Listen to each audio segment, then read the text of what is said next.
Assalamualaikum warahmatullahi wabarakatuh. Innal hamdalillah nahmaduhu wa nasta'inuhu wa nastaghfiruh wa na'udzu billahi min syururi anfusina wa min sayyiati a'malina. Man yahdihillahu fala mudhillalah wa man yudlil fala hadiyalah.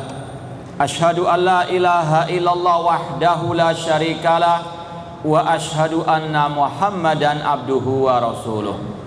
Ya ayyuhalladzina amanu taqullaha haqqa tuqatih wa la tamutunna illa wa antum muslimun. Ya ayyuhan nasu taqu rabbakum alladzi khalaqakum min nafsin wahidah wa khalaqa minha zawjaha wa batha minhuma rijalan katsiran wa nisaa'a wattaqullaha alladzi tasaaluna bihi wal arham innallaha kana 'alaikum raqiba. Ya ayyuhalladzina amanu taqullaha wa qulu qawlan sadida yuslih lakum a'malakum wa yaghfir lakum dhunubakum wa man yuti'illaha wa rasulahu faqad faza fawzan 'azima. Amma ba'd, fa inna asaqal hadithi kitabullah wa khairal hadi hadi Muhammadin sallallahu alaihi wasallam wa syarrul umuri muhdatsatuha wa kullu muhdatsatin bid'ah wa kullu bid'atin dhalalah wa kullu dhalalatin finnar. Ma'asal muslimin, ikhwani fillah wa akhwati, bapak-bapak, ibu-ibu, saudara-saudariku rahimani wa rahmakumullah.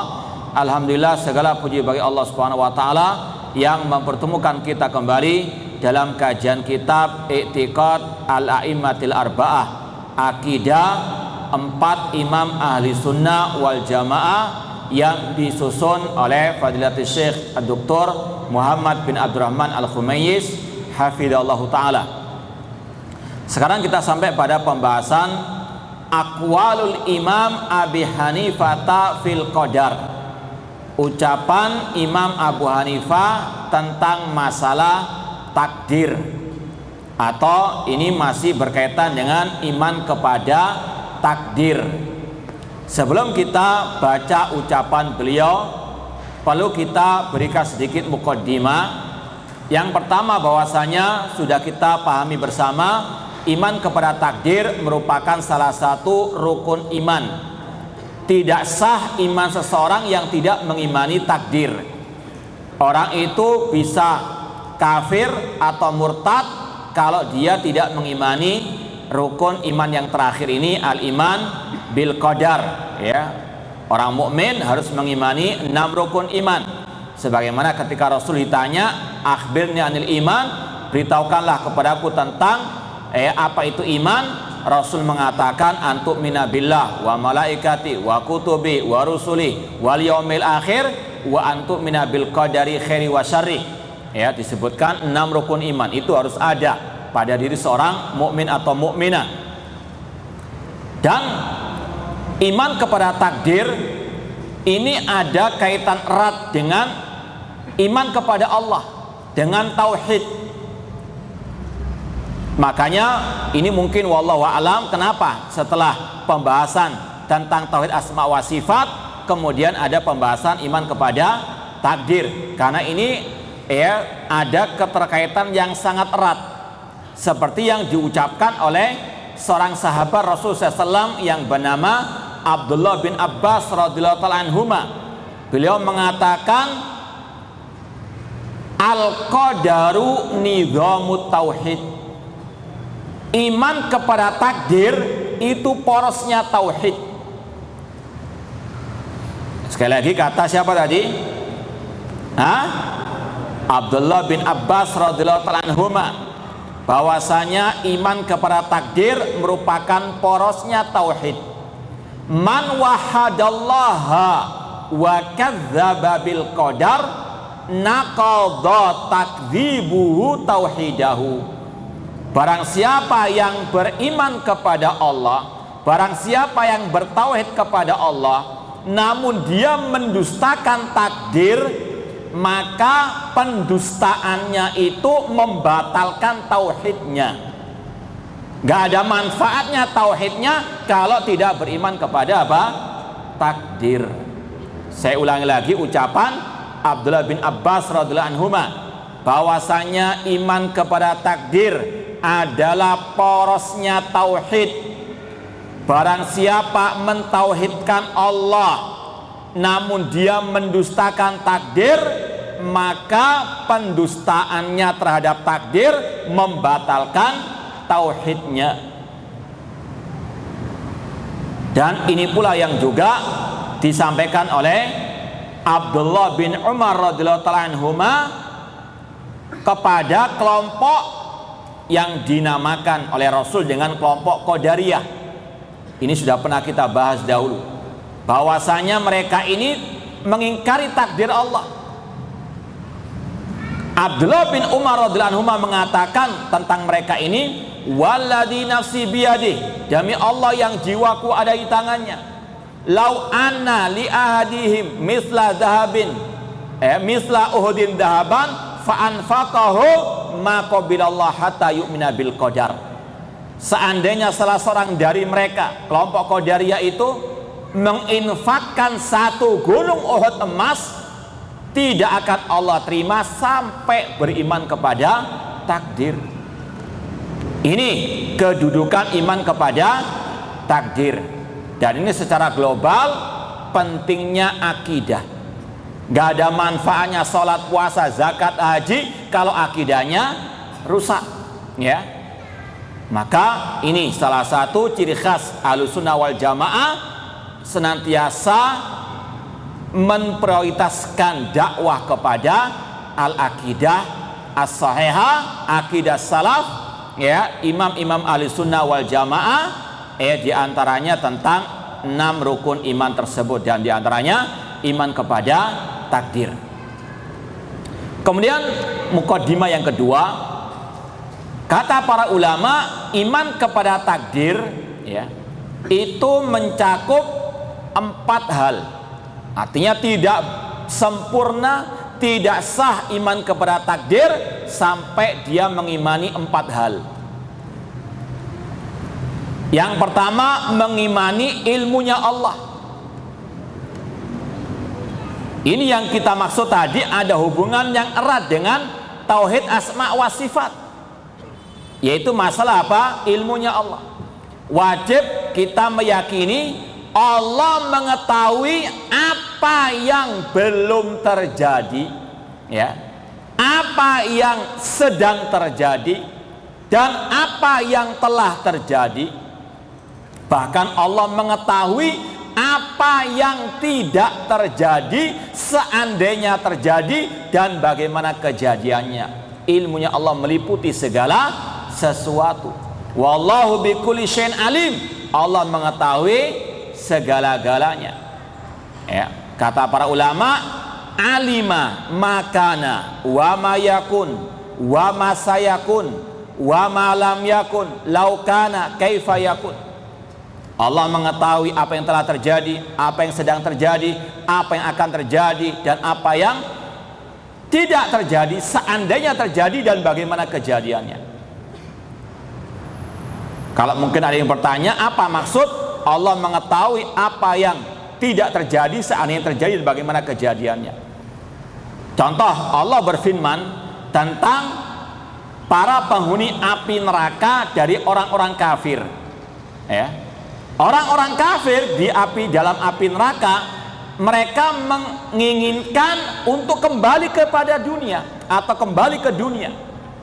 Allah mengatakan tentang mereka, walau tara idil mujrimuna nakisu ru'usim inda rabbihim rabbana absarna wa sami'na farji'na na'mal salihan inna muqinun.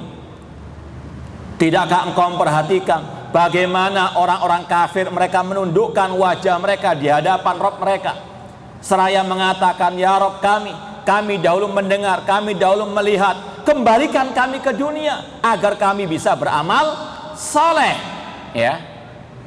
Sesungguhnya kami meyakini. Namun Allah mengatakan dalam surat yang lain, walau ruddu la'adu limanuhu anhu.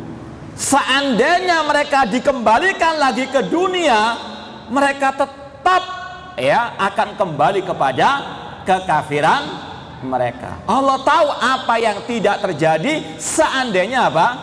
Terjadi. Itu ilmunya Allah.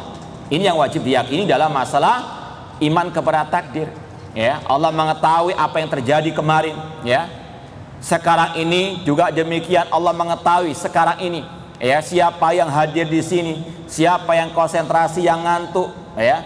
Allah Maha mengetahui, ya, siapa yang kelihatannya matanya melotot namun akalnya, ya, masih di pasar. Nah, Allah Maha mengetahui semuanya, ya. Allah mengetahui siapa yang ngerasani ustadz, ya. Ya, ini semuanya harus kita yakini Allah ilmunya meliputi segala sesuatu. Yang kedua, wajib mengimani tentang catatan takdir, bahwasanya segala sesuatu yang ada di atas muka bumi ini sudah Allah catat dalam Lauhul Mahfuz.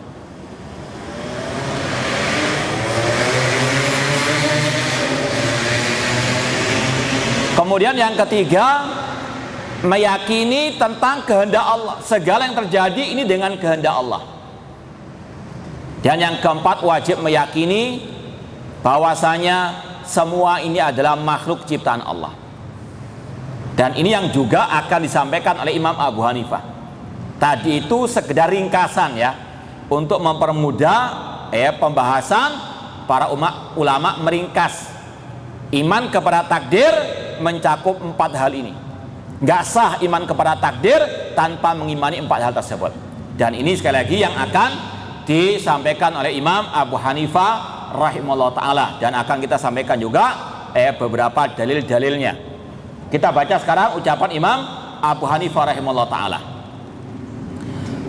Poin yang pertama, ja'a rajulun ilal imami Abi Hanifah ta yujadihulu fil qadar. Ada seseorang yang datang kepada Imam Abu Hanifah rahimahullah mendebat beliau dalam masalah takdir. Faqala lahu, maka Imam Abu Hanifah berkata kepadanya, ama alimta anna nazira fil qadari kan naziri fi aina syamsi.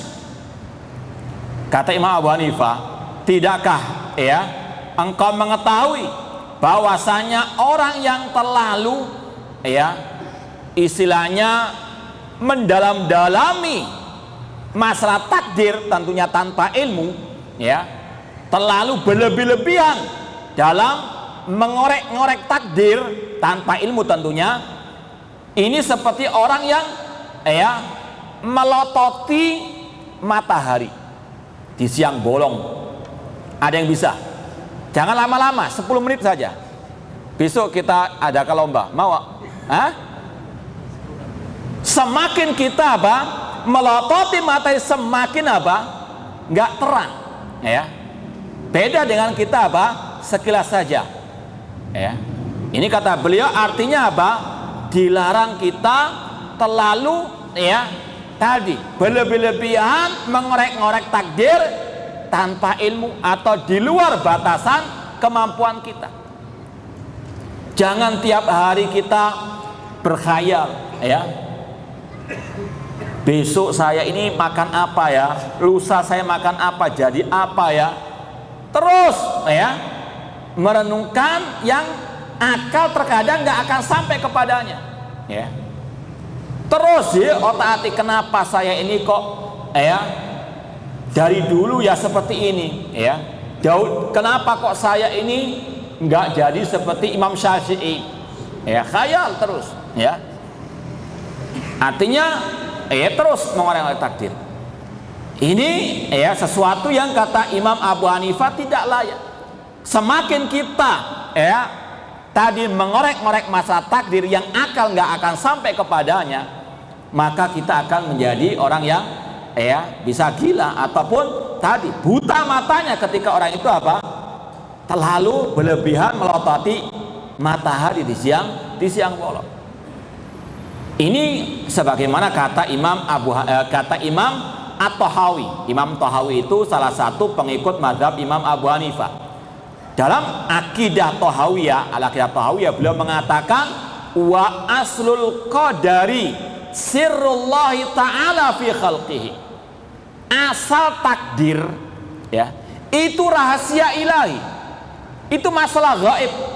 Kita nggak tahu apa masa depan kita, ya.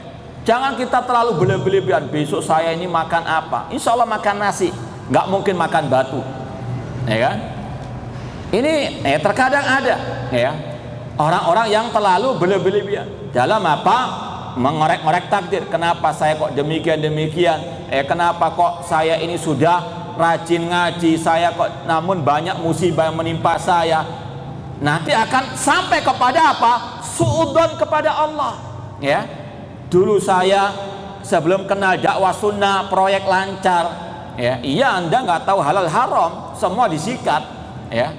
Sekarang Anda tahu mukmin itu ada aturannya di dunia ini. Al dunya sijnul mukmin, dunia itu penjaranya orang mukmin. Ujian, apakah mau melampiaskan syahwatnya, nggak tahu halal haram, ya, apakah masih mau mengikuti aturan Allah yang akan mengantarnya ke dalam surga, kebahagiaan yang kekal abadi, ya. Terkadang ada orang-orang yang diwaswasi, bisiki oleh asyaiton, terlalu mendalam-dalami masalah takdir yang akal nggak sampai kepadanya atau dia tidak memiliki ilmu tentangnya, ya. Mengapa dulu saya itu nggak diciptakan di zaman Rasul sehingga saya menjadi Khalid bin Walid? Wah, khoyal, ya. Iya kalau jadi Khalid bin Walid, kalau jadi Abu Lahab. Iya kalau jadi Umar bin Khattab, kalau jadi Abdullah bin Ubay bin Salul, orang munafik, naudzubillah min dzalik, ya. Jangan mikir yang enaknya tok. Para sahabat dulu perang, kadang hanya berbekal biji kurma, ya. Antum sekarang luar biasa sangunya, luar biasa makannya, kebule, nasi apa, luar biasa. Para sahabat hanya kurma saja, ya. Ini kadang apa? Ada orang-orang yang terlalu tadi, ya, memikirkan masalah takdir yang akal nggak sampai kepadanya, yang dia tidak memiliki ilmu tentangnya. Kata Imam Tahawi, asal takdir itu rahasia ilahi. Kita nggak tahu apa yang terjadi besok, ya. Kita bisa merencanakan, memastikan tidak bisa. Makanya kalau berjanji mengatakan insya Allah. Kenapa? Semua dengan kehendak Allah, bukan dengan kehendak kita. Kita hanya bisa berencana, ya. Kemudian kata beliau, la yattali alai malakun muqarrabun wala nabiyyun mursalun. Masalah takdir itu bahkan malaikat yang dekat dengan Allah, rasul yang diutus oleh Allah nggak tahu rahasia takdir tersebut, ya. Tentang masalah hikmah misalnya ketika ada musibah, kita nggak tahu semua hikmah di balik musibah tersebut, ya. Mungkin sekarang ini kita hanya bisa mengetahui sebagian, namun sebagian yang lain kita nggak tahu apa hikmah di balik semua itu. Namun ini yakin takdir rahasia ilahi. Kemudian kata beliau, wa ta'ammuk wa nadhar fi dzalik dzari'atul khidlan wa sulamul hirman wa darajatut tughyan. Terlalu mendalam-dalami masalah takdir tanpa ilmu, ya, atau yang akal nggak sampai kepadanya, ya, ini merupakan jembatan atau tangga menuju hal-hal yang tidak diridhai oleh Allah Subhanahu wa taala. Seperti tadi, terkadang ada bisikan dari syaitan, kamu ini kan sudah ngaji, sudah rajin ibadah, kenapa kok seret masihan proyek, kenapa kok rezeki nggak ada, mengapa kok nggak sembuh-sembuh? Akhirnya apa? Muncul nanti suudzon kepada Allah Subhanahu wa taala. Maka sekali lagi cukup kita mengimani 4 tadi, ya. Tentang ilmunya Allah, tentang catatan takdir Allah, tentang kehendak Allah, tentang, ya. Kemudian juga nanti akan ditambah penjelasan ketika kita sudah memahami 4 hal tersebut, maka kita harus memahami tidak mungkin Allah berbuat zalim kepada hamba-hambanya, ya. Allah mengatakan wa ma ana bidzallamil lil abid, aku tidak pernah menzalimi hamba-hambaku. Wa ma kana Allah liyadzlimahum walakin kanu anfusahum yadzlimun, bukan Allah yang menzalimi mereka, namun mereka yang menzalimi diri mereka sendiri. Harus ada apa? Husnudzon kepada Allah. Maka jangan, sekali lagi, terus memikirkan hal-hal yang berkaitan dengan takdir yang akal nggak sampai kepadanya atau yang kita nggak miliki ilmu tentangnya. Kemudian kata Imam Abu Hanifah rahimahullah, kullama isdada nadharat isdada tahayyuran. Ketika orang itu terlalu berlebih-lebihan dalam memikirkan takdir, ya, maka semakin bingung dia. Sebagaimana tadi, ya, melihat matahari di siang bolong, semakin dia melototi, semakin apa? Sakit matanya. Bukan malah terang, bukan malah jelas, malah apa? Sakit matanya. Ya, maka demikian pula kata Imam Abu Hanifah, jangan berlebihan apa dalam tadi mengorek-ngorek takdir yang akal nggak sampai kepadanya, yang ilmu kita tidak memadai tentangnya. Poin yang kedua, yaqulul Imam Abu Hanifah rahimallah, wa kana Allah taala aliman fil azal bil asya qabla kauniha. Allah maha mengetahui segala sesuatu sejak dahulu kala, sebelum terjadinya sesuatu itu, ya. Kita sebelum berkumpul di sini, ya, Allah sudah tahu secara terperinci siapa saja yang hadir, apa yang kita bicarakan pada hari ini. Allah mengetahui sebelum Allah menciptakan kita. Ini yang dinamakan tadi, ya, mengimani ilmunya Allah. Ini juga masih ada kaitan dengan tauhid apa? Asma wa sifat. Allah al-alim, maha mengetahui segala sesuatu. Ini dibahas oleh para ulama dikarenakan diantaranya karena ada kelompok tadi namanya Qadariyah, ya. Kelompok Qadariyah ini muncul, siapa yang tahu? Tanpa hadiah, ikhlas, belajar ikhlas, masa kasih hadiah terus? Ada yang tahu kapan munculnya kelompok Qadariyah? Nah, kapan lalu sudah kita sampaikan tentang kelompok-kelompok, ya, nenek moyang kelompok sesat dalam tubuh kaum muslimin. Kelompok Qadariyah kapan munculnya? Abad milenial? Nah, sudah lama, ya, yaitu di zaman Abdullah bin Umar radhiyallahu anhuma, ya. Kalau antum lihat dalam kitab Sahih Muslim, ya, awal hadis yaitu hadis Jibril tentang Islam, iman dan ihsan. Sebelum penyebutan hadis itu, ada sebuah kisah yang menarik antara dua orang tabi'in yang bernama Yahya bin Ya'mar dan Humaid bin Abdurrahman al-Himyari. Dua orang tabi'in ini berasal dari negeri Basrah, dari dekat, ya, Irak atau Irak, ya, Basrah. Datang ke kota Mekah untuk haji atau umrah dan sekaligus ingin minta fatwa tentang kelompok Qadariyah yang muncul di negeri Basrah, ya. Sudah kita sampaikan dahulu, Irak, ya, negara Irak itu sumbernya fitnah sejak dahulu kala sampai detik ini. Kelompok-kelompok sesat, bahkan yang kafir pun muncul dari sana dan yang sekitarnya. Seperti sekarang ini kelompok teroris ISIS, ya, dari sana munculnya. Sejak dulu kala juga demikian, kelompok-kelompok sesat dari negeri Irak. Ya, di antaranya kelompok namanya Qadariyah. Kelompok Qadariyah ini, kata ulama tabi'in, tabi'in tadi, dua tabi'in tadi, itu mereka rajin belajar, cuma tersesat, ya. Intinya apa di sini? Yang sesat saja rajin belajar, masa antum enggak lebih, ya, rajin lagi, dan harus lebih rajin lagi, ya. Apalagi mereka juga menebarkan syubhat kalau antum enggak ngaji, enggak rajin, ya, mengkaji akidah, bisa terbawa arus mereka. Kata, ya, tabi'in tadi, mereka ini kelompok Qadariyah yatakaffarunal ilma, rajin belajar ilmu agama, cuma sesat ilmu agama mereka. Keyakinan kelompok Qadariyah, ya, diantaranya mengatakan annal amra unfun, bahwasanya Allah tidak mengetahui sesuatu sebelum terjadinya sesuatu itu.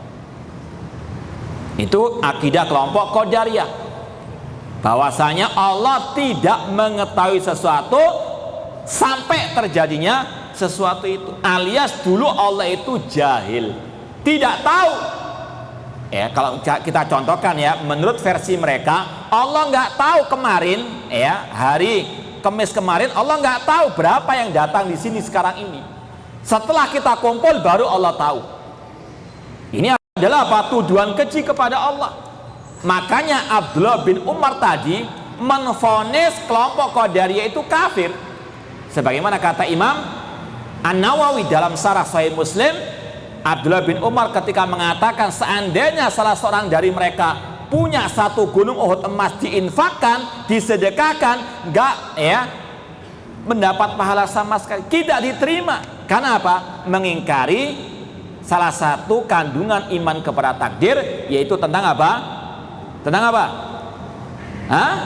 Ilmunya Allah Subhanahu wa ta'ala. Mereka menuduh Allah jahil, padahal Allah berfirman, la yadillu rabbi wa la yansa Rabbku. Allah tidak pernah jahil dan tidak pernah lupa.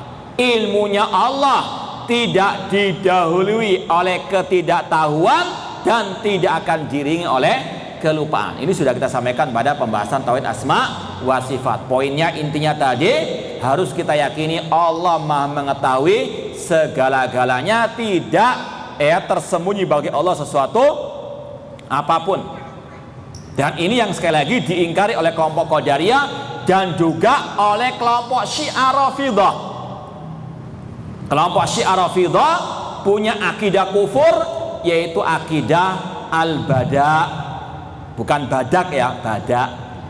Badak itu dalam segi bahasa Arab dhahara yadharu, nampak, maknanya sama dengan tadi.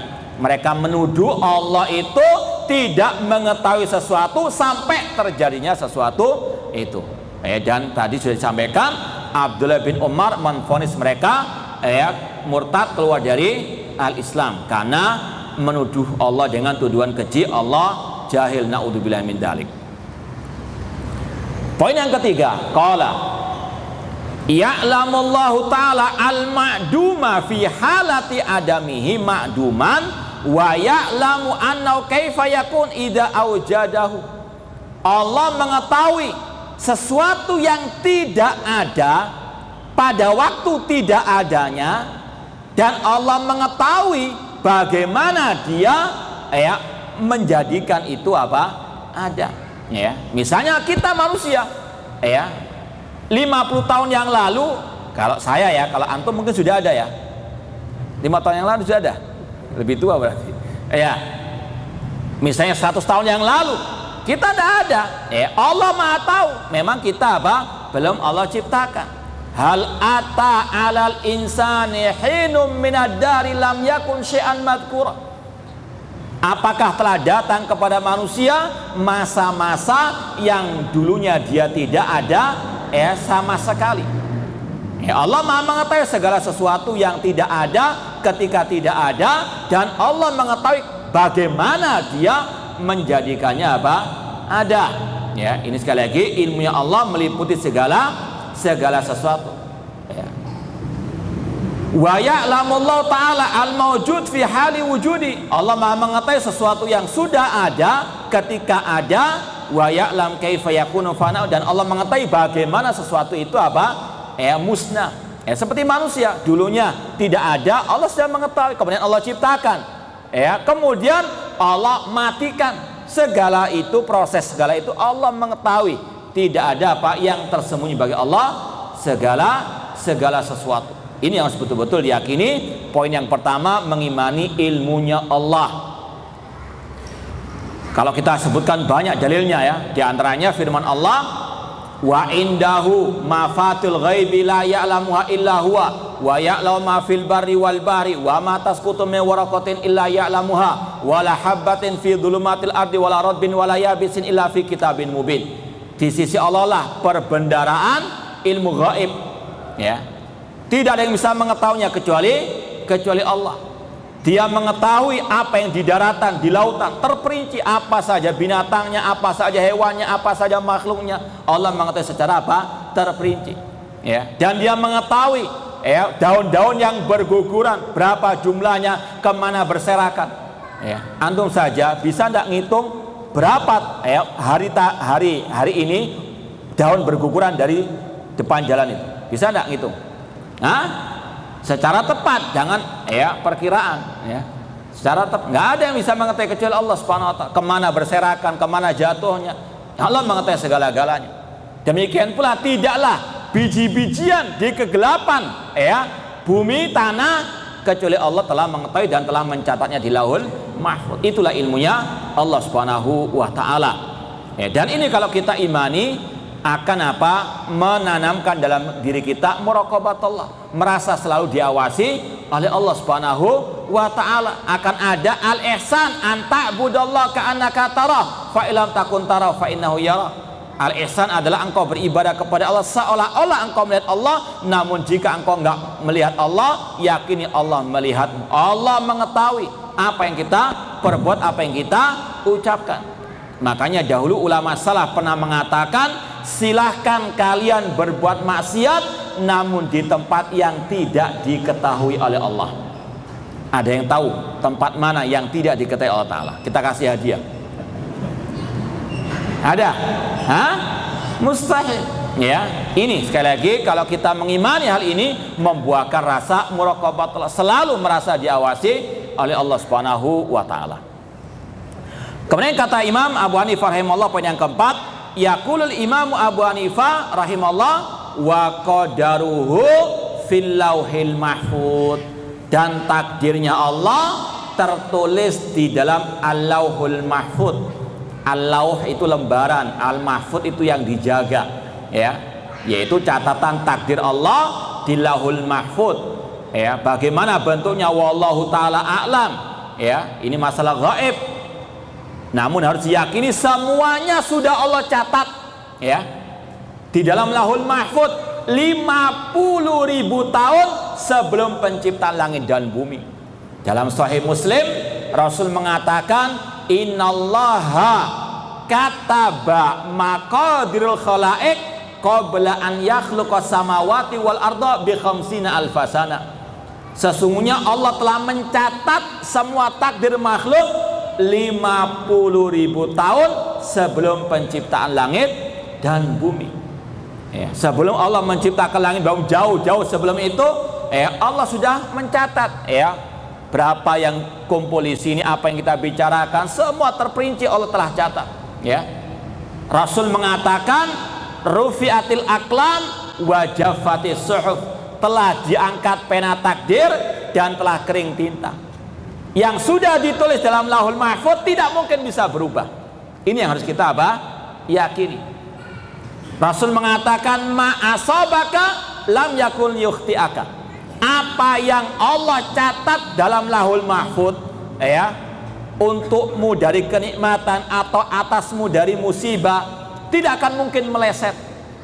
Dan apa yang tidak Allah catat untukmu nggak akan mungkin menimpamu. Dan inilah yang tadi kita sampaikan, ada keterkaitan dengan tauhid, ya. Kalau semua itu dengan takdir Allah, kalau semua ini, ya, berkaitan dengan takdir Allah, maka kewajiban kita menggantungkan hati kepada Allah, karena semua dengan apa? Takdir Allah. Makanya Rasul bersabda dalam hadis Abdullah bin Abbas radhiyallahu anhuma, ya, ihfadillah yahfadka, jagalah Allah, Allah menjagamu. Jagalah syariat Allah, jagalah tauhidullah, Allah akan menjagamu. Ihfadillah tajidu tujak, jagalah Allah, Allah pasti akan ada di hadapanmu, senantiasa menolongmu dalam keadaan susah. Kemudian kata Rasul SAW, idza sa'alta fas'alillah, jika engkau berdoa, berdoalah kepada Allah. Jika engkau idza sta'anta fasta'in billah, jika engkau minta tolong, mintalah tolong kepada Allah. Gantungkan hati kepada Allah. Kenapa? Rasul mengatakan, wa'lam annal ummata law istamat ala an yanfa'uka bi syai'in lam yanfa'uka illa bi syai'in qad kataballahu lak. Ketahuilah, seandainya seluruh umat manusia berkumpul bersatu untuk memberikan kebaikan, kemanfaatan, kemaslahatan kepadamu, mereka tidak akan sanggup memberikannya kecuali apa yang telah Allah takdirkan untukmu, ya. Makanya banyak bergantung kepada Allah, karena manusia itu la haula wala quwata illa billah, ya. Seandainya mereka ingin memberikan kebaikan, nggak mungkin sampai kepadamu kecuali apa yang Allah takdirkan untukmu.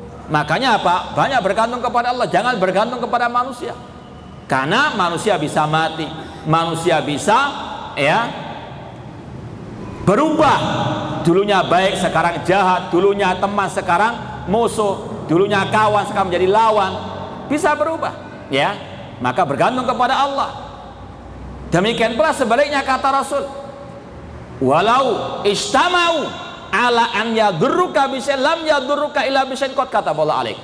Seandainya mereka semuanya berkumpul bersatu untuk mencelakakan dirimu, mereka nggak mungkin bisa mencelakakan dirimu kecuali apa yang telah Allah takdirkan atasmu.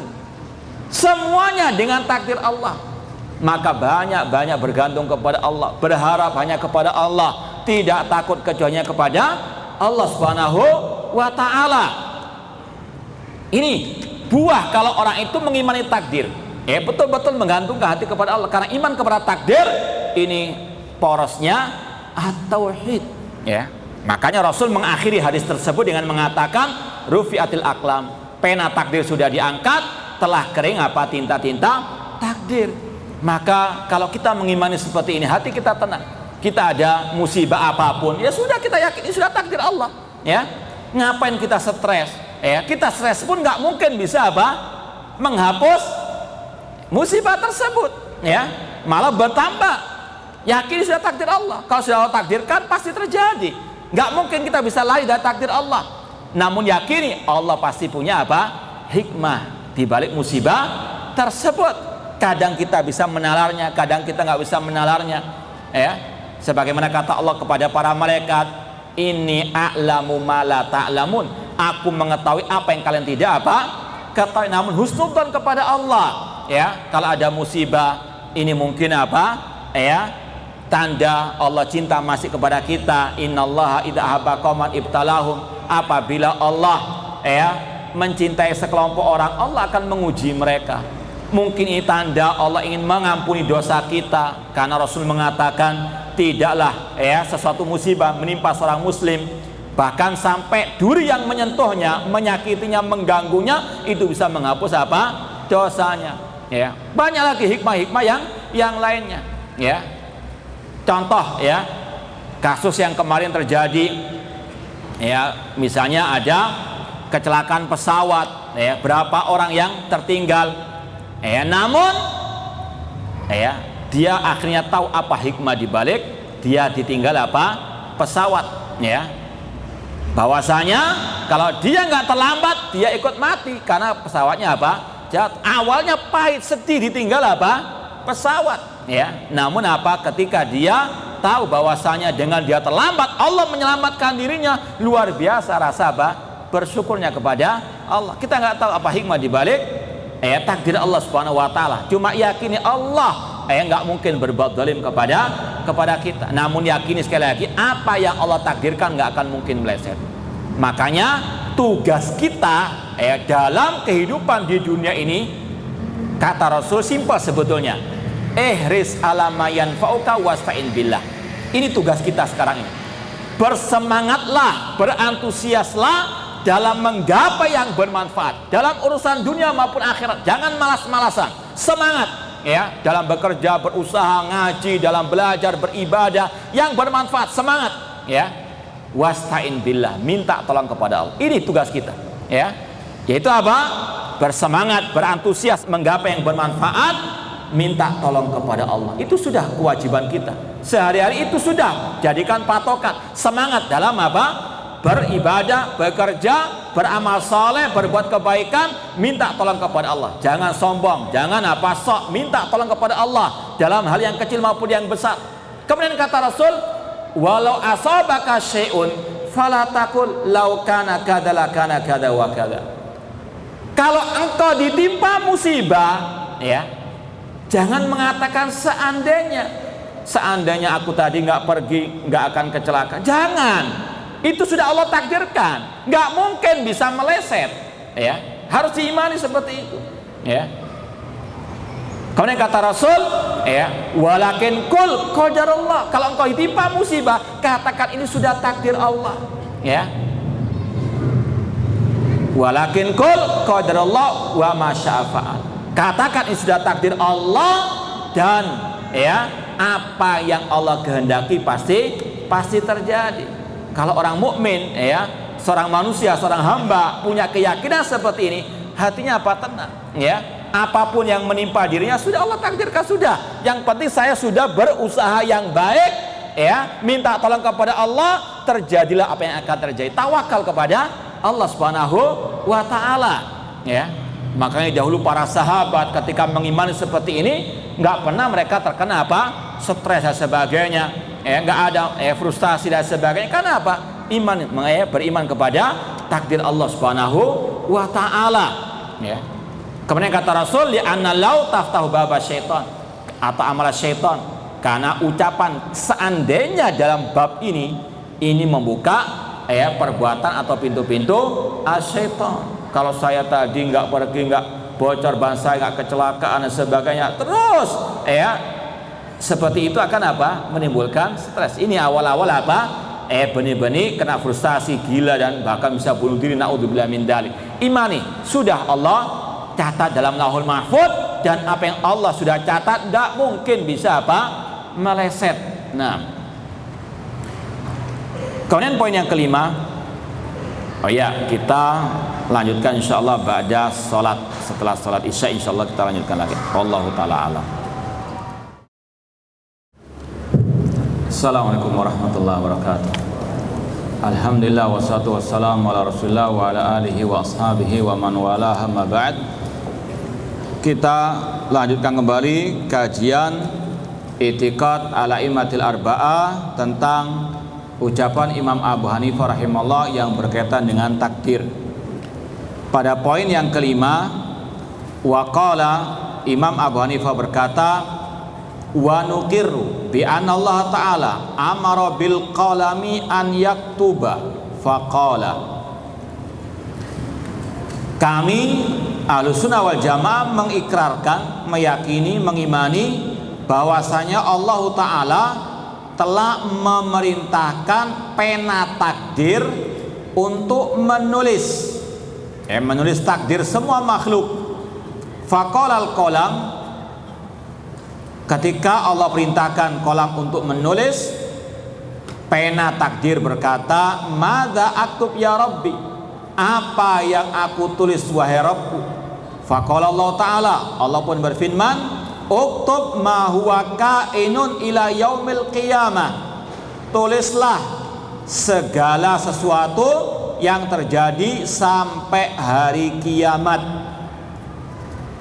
Ini yang Rasul SAW sabdakan dalam hadis yang sahih. Rasul mengatakan, awwala ma khalaqallahul qalam qala uktub. Ketika awal kali Allah menciptakan pena takdir, Allah berfirman, tulislah. Kemudian sang pena mengatakan, wa madza aktub, apa yang aku tulis? Allah mengatakan, uktub ma huwa kainun ila yaumil qiyamah, tulis segala yang terjadi sampai hari kiamat. Di situ ada pembahasan yang lain, yaitu tentang makhluk manakah atau siapakah makhluk yang pertama yang Allah ciptakan? Apakah pena takdir atau al-arsh? Ya, arsh ataukah apa? Pena takdir. Yang benar, yang kuat pendapat dari ulama bahwasanya awal makhlukat, makhluk pertama yang Allah ciptakan adalah al-arsh. Ya, karena dalam riwayat setelah Allah memerintahkan kolam untuk mencatat, dalam riwayat Rasul mengatakan, wa kana arsyuhu alal ma, arsy-nya Allah sudah ada sebelum penciptaan apa? Al-qalam tadi. Ini pembahasan tentang makhluk yang pertama yang Allah ciptakan adalah al-arsy. Wallahu taala alam. Kemudian dibawakan di sini firman Allah surat Al-Qalam ayat 52 sampai 53, wa kullu syai'in fa'alu fi zubur, segala sesuatu yang diperbuat oleh manusia itu ada dalam lembaran-lembaran takdir, yaitu Lauhul Mahfuz. Wa kullu saghirin wa kabin mustatar, segala yang kecil yang membesar sudah tertulis, ya, sudah Allah catat. Kemudian catatan takdir, kata para ulama ada beberapa jenis, ya. Ada beberapa macam catatan takdir. Yang pertama al-kitabatul amma, catatan yang umum, yaitu di Lauhul Mahfuz, yaitu catatan takdir yang berlaku bagi semua makhluk, baik malaikatnya, para manusianya, jinnya, binatangnya, semuanya itu tertulis dalam Lauhul Mahfuz. Sebagaimana dalam hadis Rasul mengatakan tadi, Allah telah mencatat semua takdir makhluk 50.000 tahun sebelum pencipta langit dan bumi. Itu namanya al-kitabatul amma, catatan takdir yang secara umum mencakup semua makhluk.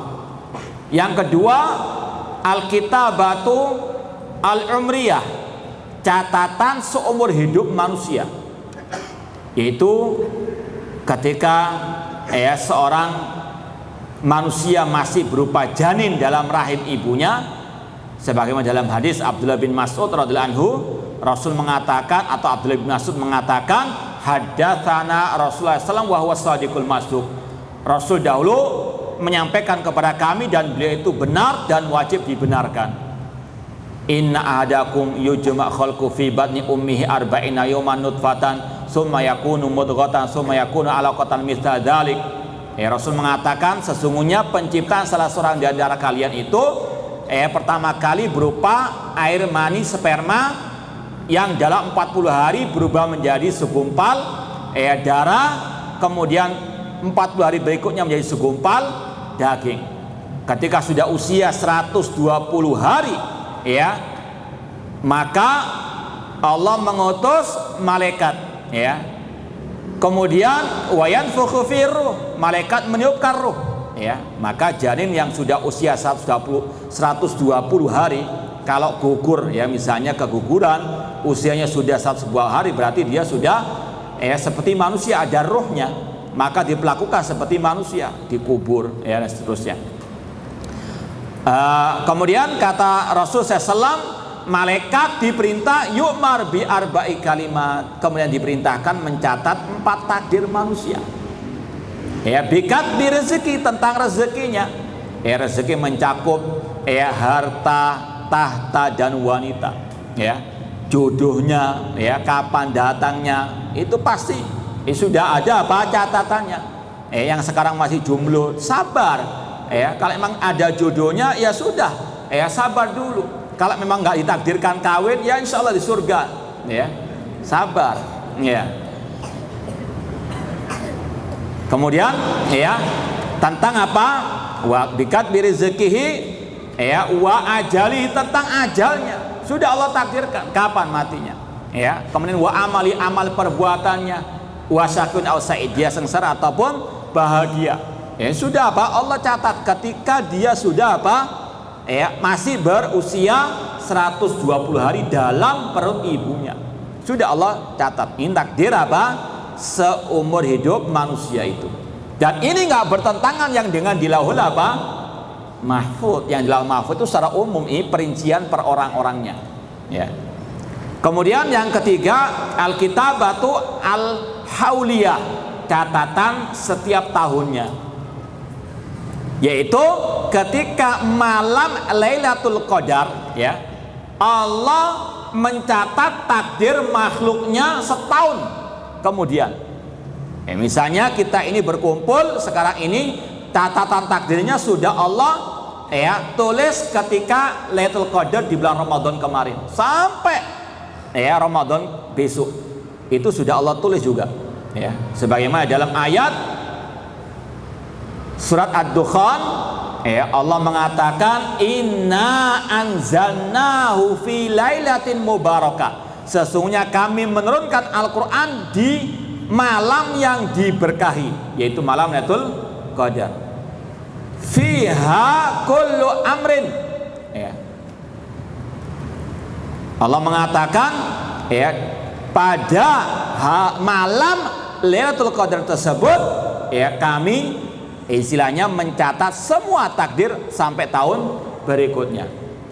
Ini intinya sekali lagi, catatan yang hauliyah setiap tahunnya sepanjang usia manusia, dengan yang di Lauhul Mahfuz tidak ya beda, sama, cuma ini perincian-perinciannya. Kemudian ada lagi catatan yaumiyah, catatan takdir setiap harinya, yaitu malaikat mencatat apa yang diperbuat oleh apa? Manusia. Ya, ada kitabatu al-yaumiyah. Ini sekedar perincian saja. Namun intinya apa yang Allah tulis dalam Lauhul Mahfuz tidak mungkin bisa berubah. Kemudian poin yang keenam, Imam Abu Hanifah berkata, wala yakunu fid dunya wala fil akhirah syai'un illa bimasyiati. Tidak ada sesuatu di dunia ini, bahkan di akhirat, ya, yang terjadi di dunia maupun di akhirat kecuali dengan kehendak Allah Subhanahu wa taala. Allah berfirman, wa ma tasyauna illa an yasha'allahu rabbul alamin. Tidaklah kalian berkehendak kecuali Allah Rabbul Alamin juga apa? Berkehendak. Kita punya kehendak, ya. Antum ketika datang ke sini tadi, itu istilah orang Jawa, ujuk-ujuk tiba-tiba sampai di sini tanpa ada niat. Loh, kok sudah sampai di Masjid Astra ya? Apa ada seperti itu? Gak ada niat sama sekali tadi, ya? Ada enggak? Kalau ada kita kasih hadiah. Yang tadi sampai ke sini tanpa niat, tanpa kehendak, kayak robot, gitu, enggak ada, ya. Kita punya kehendak dalam berbuat yang baik ataupun yang jelek. Namun kehendak kita masih di bawah kehendak Allah. Karena berapa banyak kehendak kita nggak terwujud. Karena apa? Allah nggak berkehendak. Makanya ulama mengatakan, Masya Allahu kana wa ma lam yasha' lam yakun. Apa yang Allah kehendaki pasti terjadi, dan apa yang tidak Allah kehendaki tidak mungkin terjadi, ya. Karena kita la haula wala quwata illa billah. Ini yang kita sampaikan tadi, ya.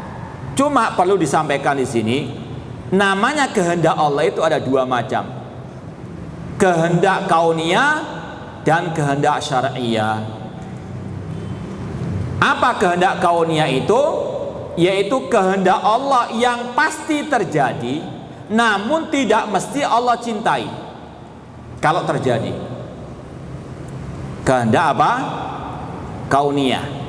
Kehendak Allah yang pasti terjadi, namun kalau terjadi tidak mesti Allah cintai. Seperti Allah menciptakan iblis, Allah menghendaki terciptanya iblis, terjadilah, ya, adanya wujudnya iblis. Namun Allah nggak cinta kepada apa? Iblis. Namun di balik penciptaan iblis banyak hikmahnya. Semua takdir Allah pasti ada hikmahnya, ya. Harus kita yakini semua takdir Allah pasti ada hikmahnya, ya. Bahkan penciptaan iblis pun ada hikmahnya. Bahkan kata para ulama, ya, adanya iblis itu lebih, ya, istilahnya ada banyak maslahatnya dibanding tidak adanya iblis.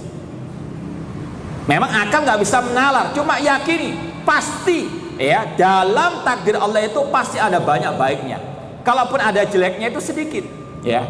Contoh kata para ulama ini dibahas juga, hikmah adanya iblis, diciptakan iblis. Imam Ibnu Qayyim rahimahullah dalam kitab beliau Madarijus Salikin dan juga Syifaul Alim membahas di antara hikmah diciptanya iblis, di antaranya kalau nggak ada iblis nggak ada orang kafir.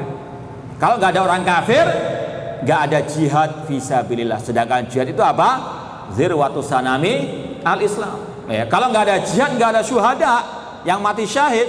Sedangkan orang mati syahid keutamanya luar biasa, ya. Kalau nggak ada iblis nggak ada orang berbuat maksiat. Kalau nggak ada berbuat maksiat nggak ada orang yang bertobat. Sedangkan Allah berfirman, innallaha yuhibbut tawwabin wa yuhibbul mutatahhirin, ya. Ini sebagian hikmah yang kita ketahui, masih banyak yang lain yang kita nggak ketahui. Adanya ahli bid'ah, ya. Allah berkehendak diciptakannya ahli bid'ah, tercipta ahli bid'ah. Namun Allah nggak cinta kepada ahli bid'ah. Namun di balik itu ada hikmahnya. Apa di antara hikmahnya? Di antaranya apa? Kita membantah mereka. Dan membantah ahli bid'ah termasuk apa? Jihad. Kita tadi membantah kelompok namanya apa? Qadariyah. Kalau nggak ada Qadariyah nggak ngomong tadi kita, ya. Padahal itu ladang pahala juga bagi kita, ya. Kembali contoh yang lain yang lebih simpel, nyamuk misalnya kan, ya. Kelihatannya nyamuk itu apa? Jelek, ya, ganggu. Cuma kalau direnungkan, meskipun ini sebagian yang kita ketahui, kalau nggak ada nyamuk, nggak ada obat, nggak ada. Kalau nggak ada nyamuk, antum tidurnya nyenyak, nggak salat tahajud. Kalau salat tahajud ya, meskipun alarm sudah berbunyi, kalau nggak mau ya sudah. Cuma kadang ada hikmahnya, ketika nggak bisa tidur gara-gara banyak nyamuk, sholat tahajud, ya minta dihilangkan nyamuknya. Intinya pasti ada hikmahnya, apalagi kalau antum belajar misalnya biologi dulu kan, ada apa sih keterkaitan antara tikus dengan ular dan seterusnya itu kan, ada hikmahnya.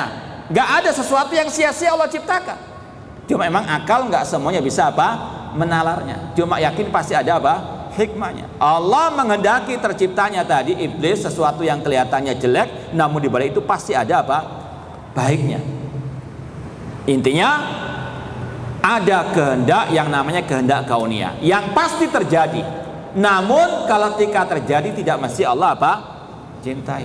Makanya kita mengatakan takdir ada yang baik, ada yang jelek. Bukan berarti Allah menyuruh kepada kejelekan, tidak. Cuma di balik itu ada hikmahnya. Kemudian yang kedua, kehendak syariah. Kehendak syariah itu kehendak yang tidak mesti terjadi, lawannya tadi. Tidak mesti terjadi. Contoh, Allah menghendaki semua orang beriman. Apakah semua beriman? Tidak. Dan di balik itu semua ada hikmahnya juga. Dan kalau sudah terjadi, pasti Allah cintai. Ketika Allah menghendaki orang beriman dan ada orang beriman, Allah mencintai orang yang beriman. Jadi ketika kita mengatakan Allah sudah mentakdirkan maksiat, jangan terbetik, apakah berarti Allah meridhai? Tidak. Itu namanya kehendak Kehendak apa tadi? Kauniyah. Dan yakini pasti ada hikmah di balik itu semuanya. Nah, kemudian poin yang ketujuh, wa yaqulul Imam Abu Hanifah rahimallah, khalaqallal asya la min syai'. Allah menciptakan segala sesuatu tidak dari sesuatu.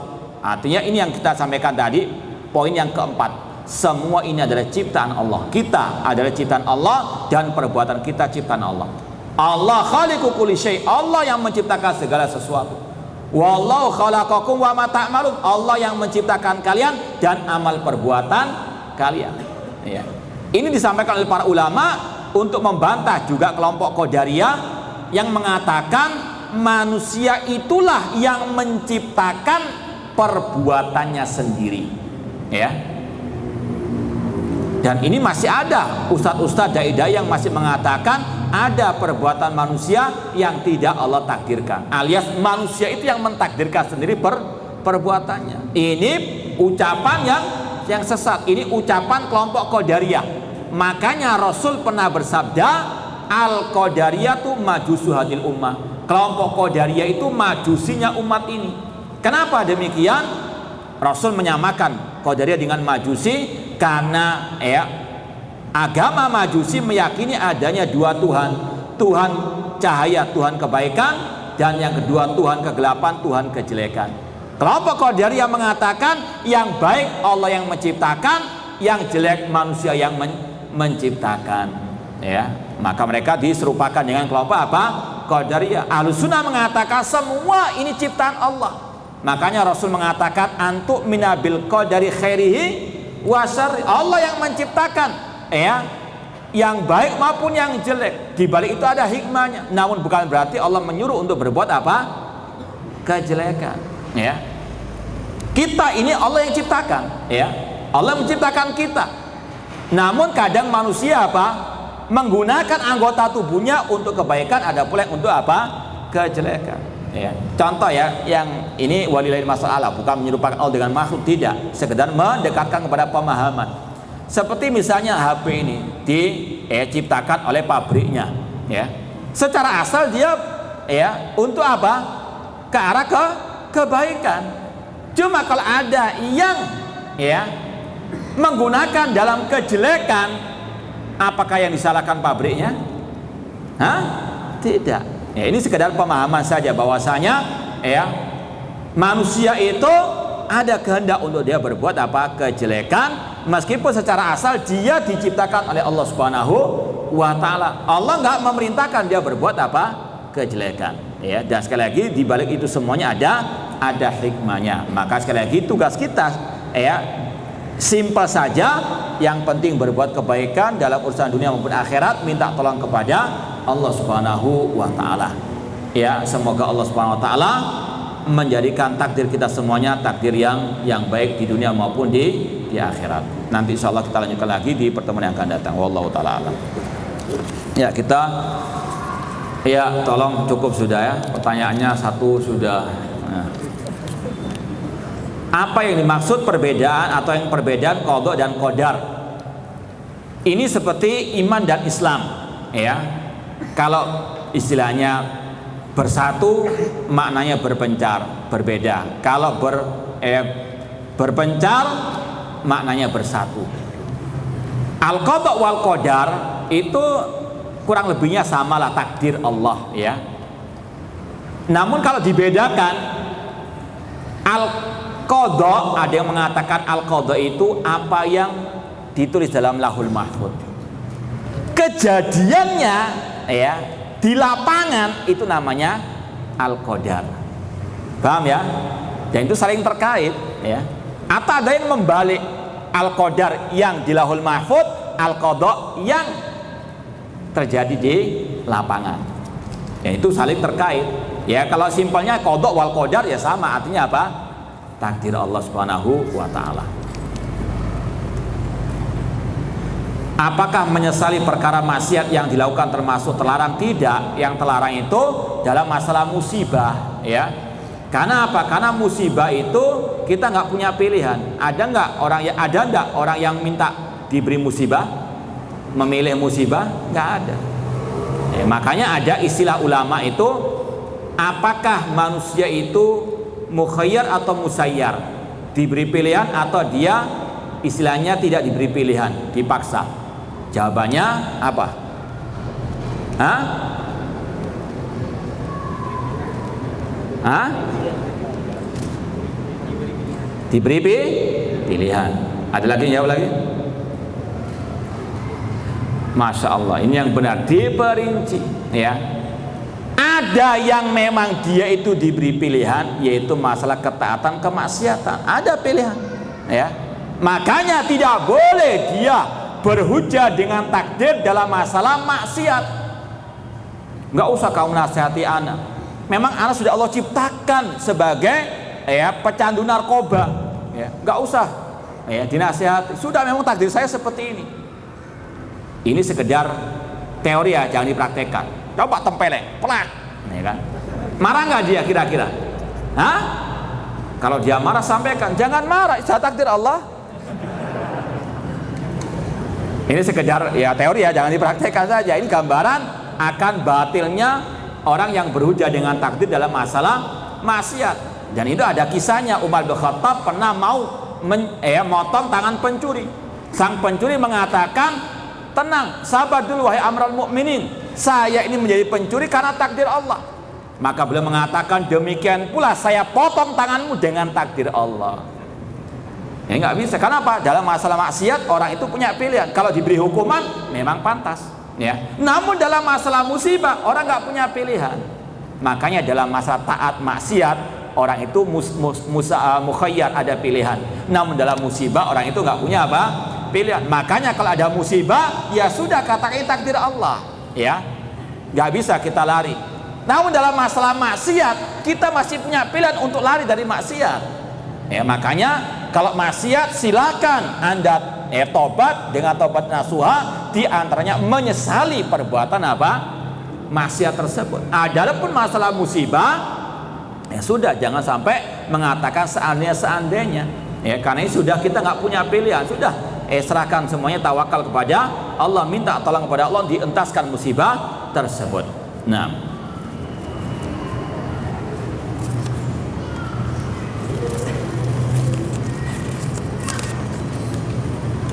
apakah doa bisa mengubah takdir yang sudah ditetapkan Allah? Kaidahnya tadi simpel, yang sudah di Lauhul Mahfuz tidak mungkin bisa berubah. Cuma masalahnya kita harus yakini rentetan kehidupan kita itu sudah ditakdirkan Allah Ta'ala. Ya. Ada hukum sebab akibat. Contoh, orang itu dulunya miskin, kemudian dia bekerja keras, ya, berdoa, tawakal kepada Allah, ya, berdoa dengan doa yang luar biasa, ya, khusyuknya, ya, kemudian Allah takdirkan dia menjadi kaya. Rentetan ini semuanya sudah di dalam Lauhul Mahfuz, ya.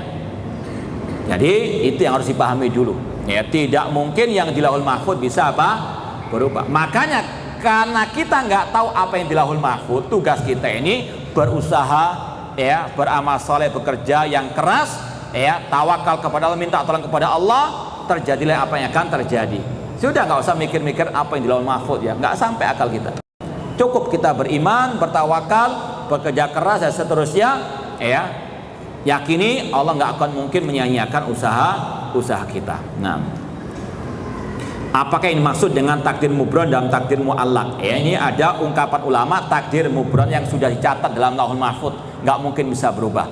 Takdir mu'allaq itu yaitu istilahnya catatan takdir yang ada di tangan malaikat. Ya, ya, kalau pemahaman ulama, contohnya ya, Allah mengatakan kepada malaikat, wahai malaikat, ya, yang mencatat catatan takdir manusia, catatan amal perbuatan manusia, fulan, ya, si B ini kalau dia misalnya banyak berdoa, dia menyambung tali silaturahim, maka catat dia ini akan dilapangkan, ya, rezekinya.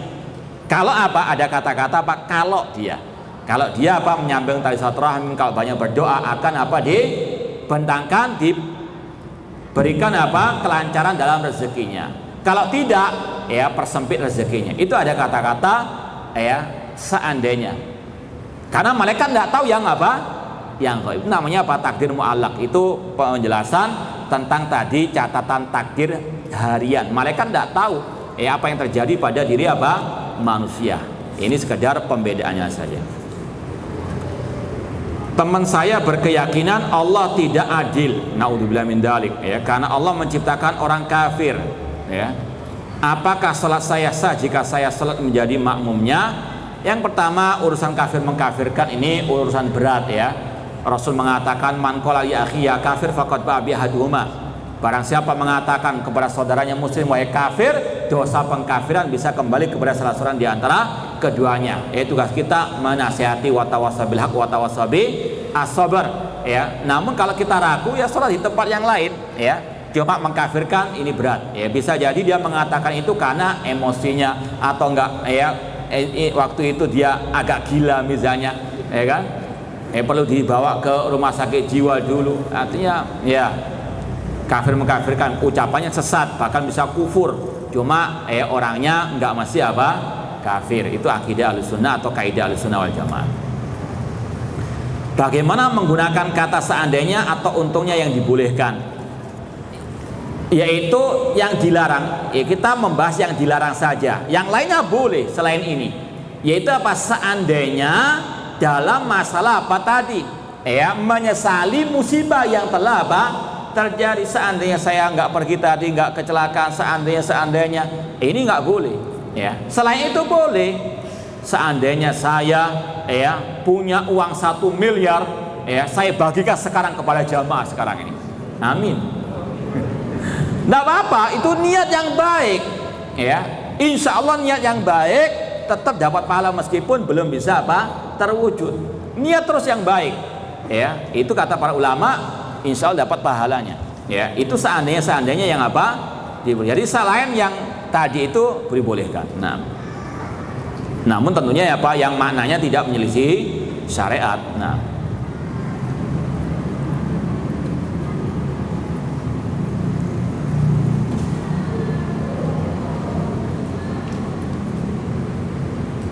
bagaimana hukumnya bila kita baru saja bermaksiat, menyia-nyiakan waktu misalnya, lalu kita sadar itu salah dan berkata pada diri sendiri, saya bermaksiat barusan itu takdir Allah, pasti ada hikmahnya bagi saya, kenapa saya bermaksiat tadi, apakah itu haram? Ada penjelasan lagi dari ulama, selama, ya, kita mengatakan maksiat itu takdir Allah, dalam rangka untuk bertobat kepada Allah itu dibolehkan. Yang nggak dibolehkan itu berhujah dengan takdir dalam masalah maksiat untuk melegalkan apa? Maksiat dan tidak mau bertobat. Intinya mengkambing hitamkan apa? Takdir. Itu yang tidak dibolehkan. Adapun mengatakan ini sudah apa Allah takdirkan, betul takdir Allah. Ya, itu betul. Cuma sekali lagi follow up-nya apa? Mau bertobat atau tidak? Ya. Kalau untuk bertobat itu dibolehkan. Wallahu a'lam. Ini sudah kita jelaskan, takdir kauni dan takdir syar'i itu sama dengan tadi. Takdir kauni yaitu iradah kauniyah, kehendak Allah yang kauni, dan kehendak apa yang syar'i, sama dengan tadi.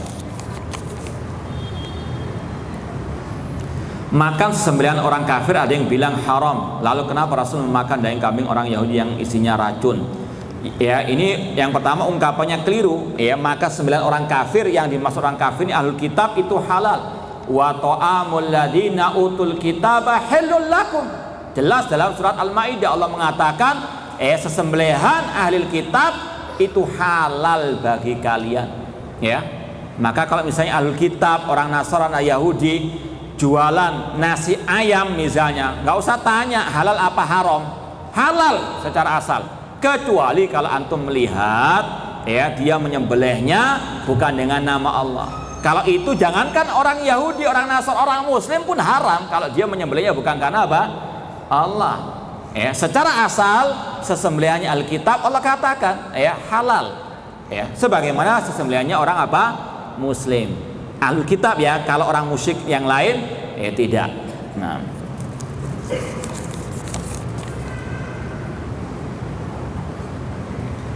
Apakah kelompok Qadariyah termasuk dengan kelompok Jil di Indonesia? Kelompok-kelompok yang ada sekarang ini kadang apa? Istilahnya mengadopsi dari semua kelompok-kelompok sesat yang ada. Kadang satu kelompok yang ada sekarang ini menggabungkan antara ajaran Yahudi, Nasara, ajaran Majusi, ajaran Syiah, ajaran Jahmiyah, semua dicampur adukkan. Jadi terkadang tidak satu golongan saja, namun golongan semua diambil biar apa? Mantap sesatnya.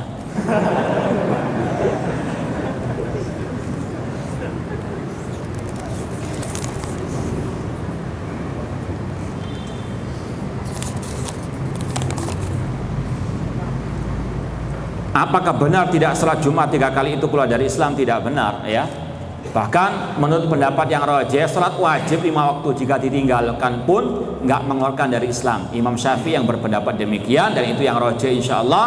Namun kalau ada hukum Islam yang diterapkan, orang itu bisa dihukum mati. Ya nggak kafir, namun bisa dihukum apa? Mati. Itu fatwanya Imam Syafi'i rahimahullah taala.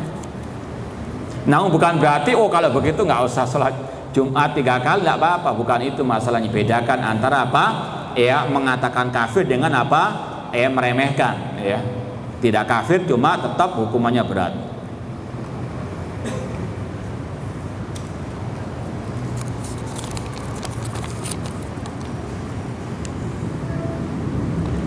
Ustadz, ana bingung dengan mazhab ana. Adahullah, pegangan. Saya dalam fikih ibadah ada mazhab campur-campur. Soalnya dalam fikih ibadah ana mazhabnya campur-campur. Terkadang mazhab Hambali, terkadang mazhab Syafi'i. Pertanyaannya apabila ana ditanya apa mazhab kamu? Ya tanya sendiri. Kok ana yang ditanya? Yang pertama, tidak ada kewajiban bermadhab dalam Islam. Selain madhabnya Rasulullah SAW. Dalam Al-Quran, dalam hadis tidak ada perintah bermadhab Syafi'i, Hambali, Hanafi, Maliki, tidak ada. Yang ada ya ayyuhalladzina amanu atiullaha wa ati rasul. Wahai orang beriman, taatilah Allah, taatilah apa? Ar-Rasul. Kita menghormati para ulama madhab tersebut, kita menimba ilmu dari mereka, belajar agama dari mereka. Cuma nggak ada kewajiban fanatik harus dari satu madhab, tidak ada. Maka dari situ kewajiban kita apa? Menimbang semua madhab tersebut dengan timbangan Al-Quran dan Sunnah Rasulullah SAW. Dan itu perintah imam madhab yang 4. Imam Syafi'i mengatakan, idza khalafa qali qala Rasul fadribu qali atul haid. Apabila ucapanku menyelisih ucapan Rasul, buang jauh-jauh ucapanku. Imam Malik mengatakan kullun yukhad min qawli wa ila Rasul sallallahu alaihi wasallam. Setiap orang bisa diambil ucapannya, bisa ditinggalkan kecuali Rasulullah sallallahu alaihi wasallam. Semuanya mengajarkan kita untuk mengikuti mazhabnya Rasulullah sallallahu alaihi wasallam. Nah, apakah takdir dapat dirubah? Sudah kita sampaikan tadi, yang di Lauhul Mahfuz tidak mungkin bisa berubah. Jika tidak, berarti kita tidak usah susah payah hidup di dunia ini. Ini gagal paham ini.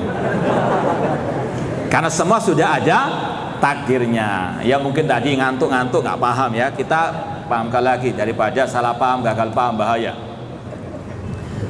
Ini pernah ya Rasul sabdakan, "Ma minkum min ahadin illa waqad kutiba maq'adu fil jannati aw finnar."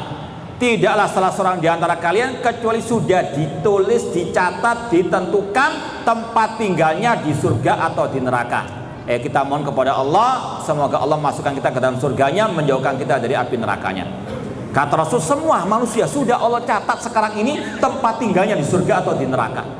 Kata para sahabat, idan nadaul amal wa natakil ala maqad kutib. Ya Rasulullah, kalau sudah Allah catat semuanya, kita nggak usah beramal, kita bersandar kepada takdir. Apa jawaban Rasul? La, jangan. I'malu fakullun muyassarun lima khuliqalah. Berusahalah, beramallah, karena semua akan dimudahkan oleh Allah Subhanahu wa taala. Intinya apa? Ada hukum sebab akibat ya. Kalau antum punya prinsip seperti ini, jangan jauh-jauh ya. Kalau sudah Allah takdirkan ya sudah, nggak usah susah payah. Coba antum nggak usah makan 3 hari. Kenyang enggak? Dengan keyakinan kalau Allah takdirkan kenyang, pasti kenyang. Kita sayembara ya, kaji sayembara. Tinggal di masjid ini nggak boleh ada yang ngasih makan 3 hari saya, jangan lama-lama 3 hari. Ya, kalau kenyang, wah ini karomah. Ada hukum sunatullah, nggak boleh bersandar begitu saja. Ada hukum sebab apa? Akibat. Nah, tetap harus berusaha. Makanya tadi tugas kita itu berusaha. Kita nggak tahu apa yang Allah takdirkan sekarang ini. Yang penting kita usaha yang baik di dunia maupun urusan dunia maupun akhirat. Minta tolong kepada Allah, tawakal sudah kepada Allah Subhanahu wa taala.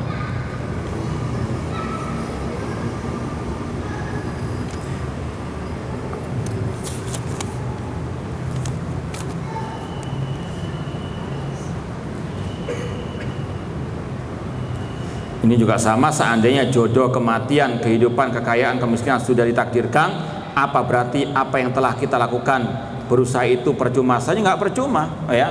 Antum percuma enggak sudah nikah? Saya nyesal ya, sudah menikah, percuma menikah ya. Ini orang yang enggak ya, yang sudah aja minta ya. Apakah kemaksiatan yang pernah kita lakukan termasuk tadi? Iya, semua sudah takdir Allah, yang baik maupun jelek. Makanya Rasul mengatakan apa? Antu mina bil qadari khairihi wa syarri. Engkau beriman kepada takdir Allah yang baik maupun yang jelek, semua dengan takdir Allah. Cuma kata-kata dengan takdir Allah bukan berarti Allah ridha kepada kemaksiatan. Makanya Allah utus Rasul, Allah turunkan kitab untuk memerintahkan kepada kebaikan, melarang dari kejelekan.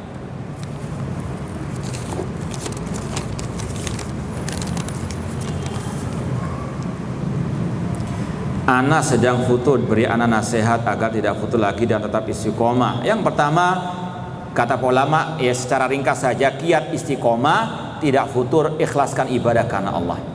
Yang kedua, banyak berdoa kepada Allah. Ya muqallibal qulub, tsabbit qalbi ala dinik. Rabbana la tuzigh qulubana ba'da idh hadaitana wa hab lana min ladunka rahmah innaka antal wahhab. Yang ketiga, ya banyak berteman, bersahabat dekat dengan orang-orang yang soleh, yang rajin ngaji. Yang keempat, jangan tinggalkan lingkungan keimanan seperti majelis ilmu ya. Di luar sana banyak syubhat, banyak syahwat, datang ke majelis jangan pernah sungkan meskipun banyak berbuat dosa dan seterusnya. Kemudian juga banyak membaca sejarah Rasulullah SAW dan para sahabat. Mereka banyak mendapatkan ujian coba, namun mereka bisa istiqomah. Ini beberapa kiat untuk istiqomah. Semoga Allah menjadikan kita senantiasa istiqomah di atas akidah sahih, di atas manhaj yang benar, di atas agama ibadah kepadanya. Cukup atau terus? Hah? Nggak takut diusir?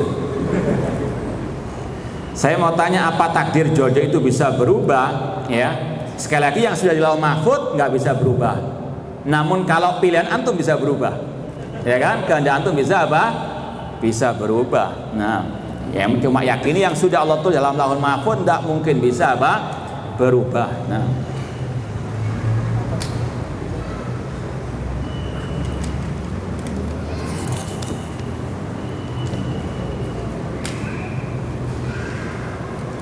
iya, doa itu sekali lagi termasuk rentetan sebab akibat, ya. Banyak berdoa, banyak berusaha, insya Allah baik, ya, takdir kita.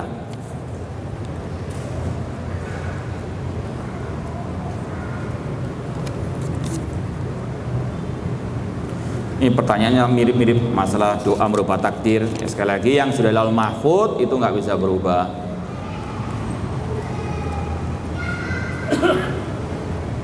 Perihal takdir, apakah sampai saat ini saya belum bertemu dengan jodoh saya? Apakah takdir yang terbaik untuk saya? Ya, berusaha, ya, cari, ya, maunya dicari, ya. Siapa Anda? Ya.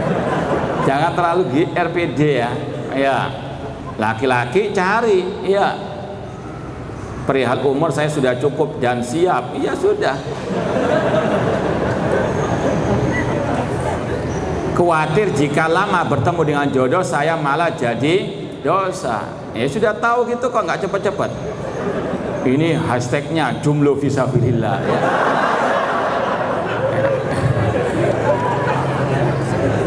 Ini gombal ini. Ya. Rasul mengatakan kalau fisabilillah itu menikah. Rasul mengatakan idza tazawwajal abadu faqad istakmala nisfa dinihi. Barang siapa yang menikah maka telah menyempurnakan separuh apa? Agama. Yang belum menikah fisabilillah gimana? Ya, cepat segera menikah sebelum hari kiamat. Ya.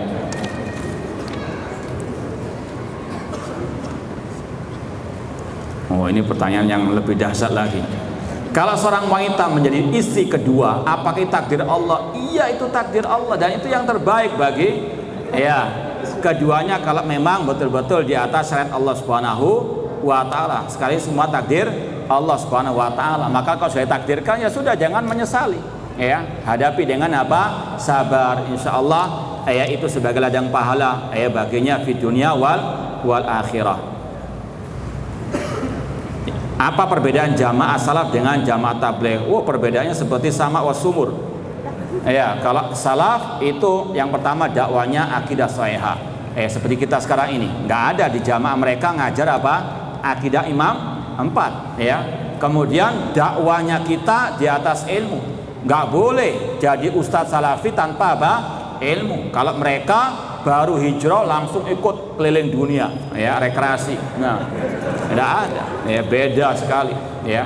Kita hanya berdasarkan qala Allah, qala Rasul, qala sahabat, itu dakwah kita, dakwah salaf, ya, kembali kepada ajaran salaf para sahabat, ya, dan seterusnya. Beda sangat jauh. Sampai selesai ya pertanyaan di sini ya. Ini sudah takdir insyaallah.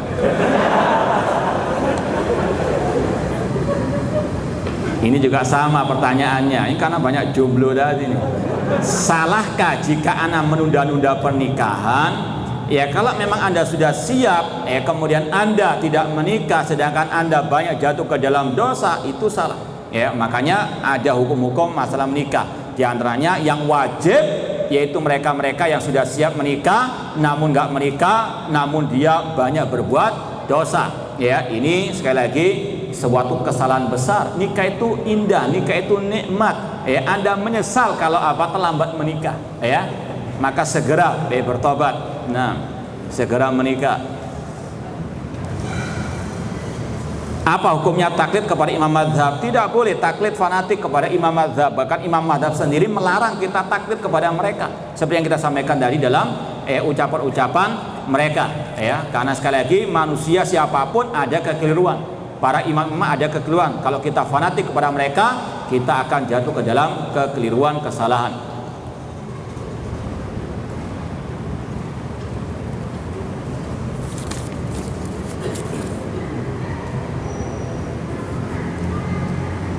Banyak pertanyaan yang mirip masalah takdir sudah berubah. Tidak bisa, apa yang di Lauhul Mahfuz tidak bisa berubah. Cuma masalahnya kita kan tidak tahu yang di Lauhul Mahfuz. Makanya tugas kita itu berusaha yang terbaik dalam urusan dunia maupun akhirat, minta tolong kepada Allah. Setelah itu serahkan semuanya kepada Allah Subhanahu wa taala, dan jangan terlalu mengutak-ngatik yang apa kita nggak mungkin sampai kepadanya, ya. Cukup mengimani apa yang ada dalilnya, yang ada bimbingan dari para ulama. Makanya Rasul pernah bersabda, idza dzukiral qadar fa'amsiku. Jika disebut masalah takdir, hati-hati, jangan apa berkata tanpa al-ilmu.